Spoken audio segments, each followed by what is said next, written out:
नमस्कार, मैं doctor Amitabh Singh. Transfer of property में आज वेस्टेड और कॉन्टीजेंट इंटरेस्ट के साथ और साथ में ही कंडीशनल ट्रांसफर किसे कहते हैं, कंडीशन प्रेसिडेंट कैसे पूरा किया जाएगा, कंडीशन सब्सिक्वेंट किस तरह से मूव करेगा और कंडीशन कोलेटरल किसे कहते हैं, इनको लेकर उपस्थित है। अगर हम सेक्शन 19 और 21 को देखें जो कि वेस्टेड और कॉन्टीजेंट इंटरेस्ट को डिस्कस करते हैं, तो यह बात निकल के आएगी कि जब किसी व्यक्ति को किसी प्रॉपर्टी में इंटरेस्ट कब मिलेगा वो टाइम फिक्स ना हो, या उसे इंटरेस्ट इमीडिएट मिलना हो, या उसे उस प्रॉपर्टी में इंटरेस्ट किसी सर्टेन इवेंट की हैपनिंग पे मिलना हो, तो सेक्शन 19 ये कहता है कि इन तीन सर्कमस्टांसेस में इंटरेस्ट वेस्टेड माना जाएगा। जैसे ए ने बी के फेवर में एक गिफ्ट डीड बनाई, लेकिन यह स्पष्ट नहीं किया कि आखिर बी को यह प्रॉपर्टी कब मिलेगी, तो भी यह माना जाएगा कि बी के फेवर में यह इंटरेस्ट जो क्रिएट हुआ है वो वेस्ट कर गया है। नंबर सेकंड, अगर हम मुकदमे को देखें लक्ष्मण वर्सेस बलदेव को, तो यह सेकंड वाले पार्ट को क्लियर कर देगा। लक्ष्मण वर्सेस बलदेव में एक पिता है, वो अपनी बिटिया को एक मकान गिफ्ट करता है और यह कहता है कि आपको ये मकान मैंने गिफ्ट किया, लेकिन इसका पोजीशन आपको तब मिलेगा जब मैं और मेरी वाइफ, मतलब पिता और उसकी वाइफ मतलब मां, दोनों एक्सपायर कर जाएंगे, तो बिटिया को पोजीशन मिलेगा। तो यहां पर सर्टेन इवेंट है, मां बाप का एक्सपायरी, किसी भी व्यक्ति की मौत एक सर्टेन इवेंट है। उस सर्टेन इवेंट की हैपनिंग पर अगर प्रॉपर्टी को मिलना है तो यहां पर उस बिटिया में कहा जाएगा कि इंटरेस्ट वेस्ट हो चुका है। सेक्शन 19 के साथ एक एक्सप्लेनेशन जुड़ी हुई है। वो एक्सप्लेनेशन कहती है कि अगर किसी प्रॉपर्टी के राइट ऑफ एंजॉयमेंट को कुछ समय के लिए रोक दिया गया है, ट्रांसफरी को नहीं दिया गया है, इससे कोई फर्क नहीं पड़ेगा ट्रांसफरी के इंटरेस्ट पे।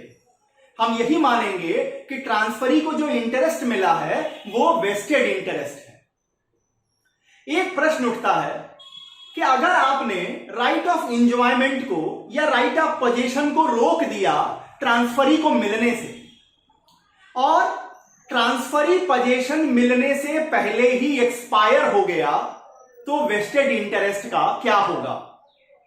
तो इसका जवाब यह आता है कि वेस्टेड इंटरेस्ट एक ट्रांसफरेबल राइट है, वेस्टेड इंटरेस्ट एक हेरिटेबल राइट है। इसलिए अगर ट्रांसफरी को पोजीशन मिलने से पहले ट्रांसफरी एक्सपायर भी हो जाएगा, तो वो इंटरेस्ट उसके हेयर्स को चला जाएगा, वापस ट्रांसफरर के पास नहीं जाएगा। कहां जाएगा? ट्रांसफरी के हेयर्स के पास चला जाएगा। इस बात पर एक केस आती है, केस का नाम है राजेश कांति रॉय वर्सेस श्रीमती शांति देवी। राजेश कांति रॉय वर्सेस श्रीमती शांति देवी। इस मुकदमे के फैक्ट ये थे कि रूमानी कांति रॉय नाम की एक स्त्री थी। उन्होंने एक बैंक से लोन लेके प्रॉपर्टी बनाई, प्रॉपर्टी को एक ट्रस्ट के रूप में चेंज किया और उस ट्रस्ट डीड में लिखा कि जब तक इस लोन को पूरा कर नहीं दिया जाता तब तक यह ट्रस्ट काम करेगा। इससे प्रॉपर्टी से जो इनकम आएगी उससे लोन चुकाया जाएगा। जब बैंक का लोन पूरा चुक जाएगा तो यह प्रॉपर्टी मेरे बेटे राजेश कांति रॉय के पास चली जाएगी। इससे पहले कि लोन पूरा चुकाया जाता, राजेश कांति रॉय एक्सपायर हो जाते हैं। राजेश कांति रॉय के बेटे, उनके बच्चे, राजेश कांति रॉय के बच्चे कोर्ट पहुंचते हैं कि क्या यह प्रॉपर्टी उनको मिलेगी। कोर्ट ने कहा यह प्रॉपर्टी आपको मिलेगी। क्यों? क्योंकि लोन का चुकाया जाना एक सर्टेन इवेंट है, निश्चित है। अगर एक सेट अमाउंट आप लोन के एवज में वापस कर रहे हैं तो एक निश्चित समय के बाद, चाहे वो 10 साल हो, 15 साल हो, 20 साल हो, लोन चुकेगा, लोन खत्म हो जाएगा। इसलिए जो इंटरेस्ट ट्रांसफर किया गया राजेश कांति रॉय के फेवर में वो वेस्टेड इंटरेस्ट है। और अगर वो एक्सपायर कर गए पोजीशन को लेने से पहले, इंजॉयमेंट लेने से पहले, तो ये प्रॉपर्टी राजेश कांति रॉय के बच्चों के पास जाएगी। देखने के बाद इसमें एक और चीज आप जोड़ सकते हैं जो सेक्शन 21 के एक्सेप्शन में दी गई है।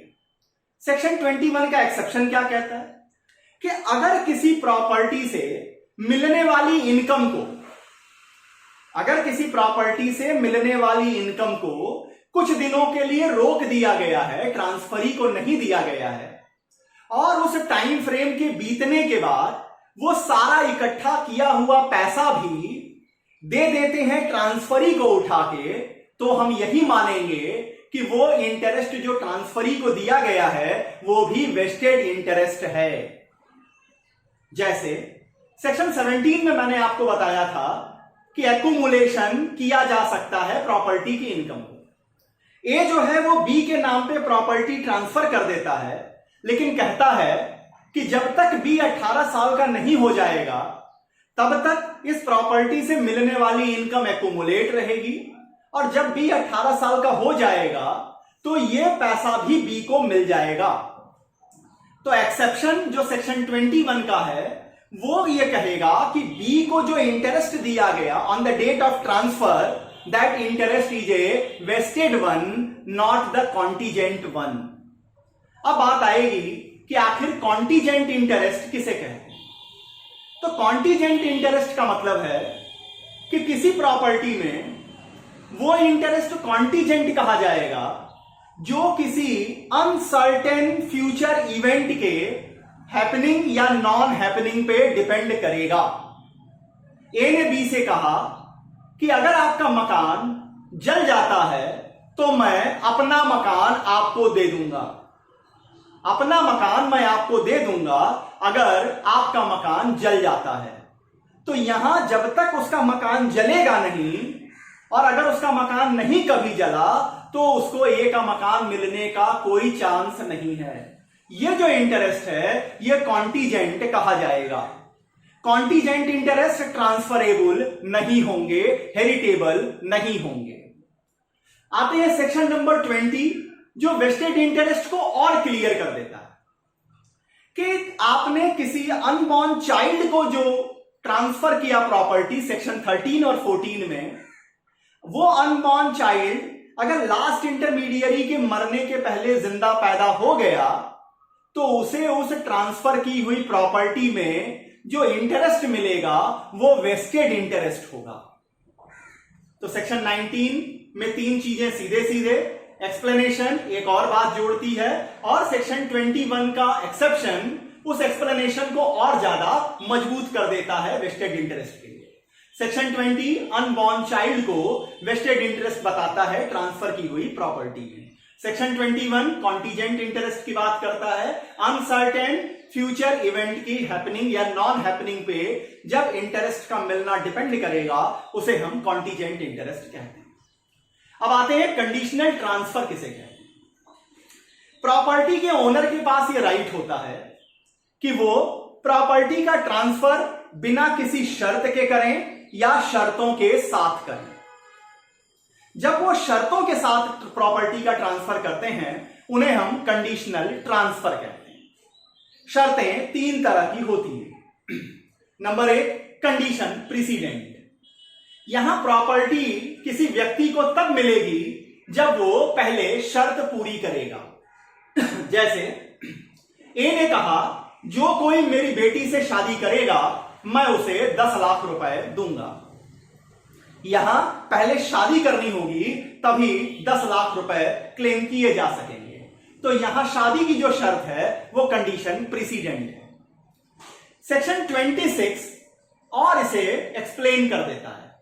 सेक्शन 26 कहता है कि जो शर्त कंडीशन प्रेसिडेंट के रूप में लगाई गई है अगर उसको मोटा मोटा आप पूरा कर देते हैं, समरली भी उसको अगर आप पूरा कर देते हैं तो यह मान लिया जाएगा कि आपने शर्त पूरी कर दी। एक उदाहरण देके समझिए।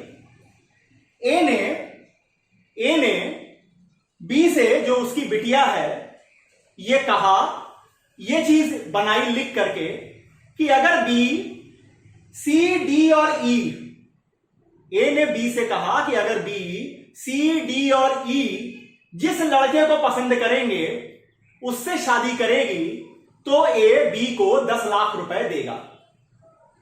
लेकिन बी जब तक शादी के लायक होती, जब तक वो मेजर होती, 18 साल की उम्र की होती, उसके पहले ही सी मर गया। अब बी ने अगर डी और ई जो बचे हुए हैं इनके पसंद किए हुए लड़के एक्स से शादी की तो बी को 10 लाख रुपए मिलेंगे। क्यों? क्योंकि सेक्शन 26 कहता है बी ने यह शर्त मोटे मोटे तौर से समरली तरीके से पूरा कर दिया है। अब आते हैं कंडीशन सब्सिक्वेंट किसे कहते हैं। कंडीशन सब्सिक्वेंट में प्रॉपर्टी पहले ट्रांसफर कर दी जाती है और ट्रांसफरी के पास प्रॉपर्टी तब तक बनी रहती है जब तक वो शर्तों का ब्रीच नहीं करता है। अगर वो शर्तों का ब्रीच करेगा तो ही प्रॉपर्टी पर उसके इंटरेस्ट खत्म होंगे, एक्सटिंग्विश होंगे। इस बात को सेक्शन 29 और स्पष्ट कर देता है कि कंडीशन सब्सिक्वेंट को स्ट्रिक्टली टूटना होगा। क्या मतलब? एक उदाहरण से समझिए। ए अपना मकान अपनी पत्नी बी के नाम पर ट्रांसफर करता है इस शर्त के साथ कि ये ट्रांसफर तब तक वैलिड रहेगा, बी का इंटरेस्ट तब तक उस प्रॉपर्टी में रहेगा जब तक बी ए की पत्नी है। अगर बी ए को डिवोर्स दे देती है तो ये राइट समाप्त हो जाएगा। ये एक कंडीशनल ट्रांसफर है जहां कंडीशन सब्सिक्वेंट लगा हुआ है। जब तक वो पत्नी के रूप में रहेगी प्रॉपर्टी में अपने राइट एंजॉय करेगी। अब स्ट्रिक्टली फॉलो का क्या मतलब? मान लिया कि बी और ए में थोड़ी तनातनी हो गई, झगड़ा हो गया, बी अपने मायके चली गई, बी ए से बोल नहीं रही है, बोलचाल बिल्कुल बंद है, एक ही कमरे में अलग अलग जैसे रहने की स्थिति है। इन सारी सर्कमस्टांसेस से कोई फर्क नहीं पड़ेगा बी के इंटरेस्ट पर। क्यों? क्योंकि सेक्शन 29 कहता है स्ट्रिक्टली टूटना होगा, स्ट्रिक्टली फॉलो करना होगा शर्त को। अभी उसने डिवोर्स दिया नहीं है, जब तक डिवोर्स वो नहीं दे रही है तब तक उसका इंटरेस्ट जो प्रॉपर्टी में है वो बना रहेगा। अब आते हैं तीसरा, कंडीशन कोलैटरल किसे कहते हैं।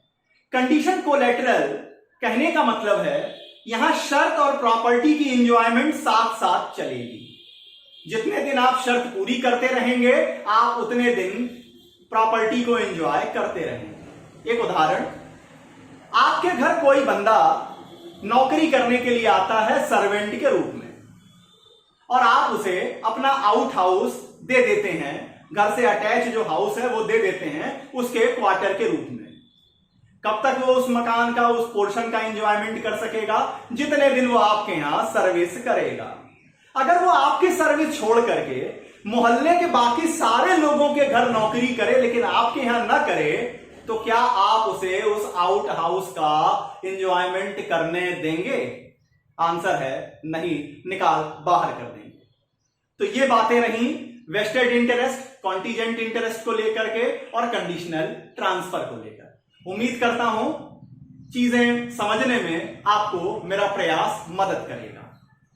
ट्रांसफर ऑफ प्रॉपर्टी में अगला जो टॉपिक आएगा वो एक बहुत इंपॉर्टेंट टॉपिक होगा जिसे कहते हैं डॉक्ट्रिन ऑफ एसिलरेशन किसे कहते हैं। डॉक्ट्रिन ऑफ एसिलरेशन सेक्शन 27 में बताया गया है। उसे लेकर आपके सामने उपस्थित होऊंगा। तब तक के लिए बहुत बहुत धन्यवाद। नमस्कार।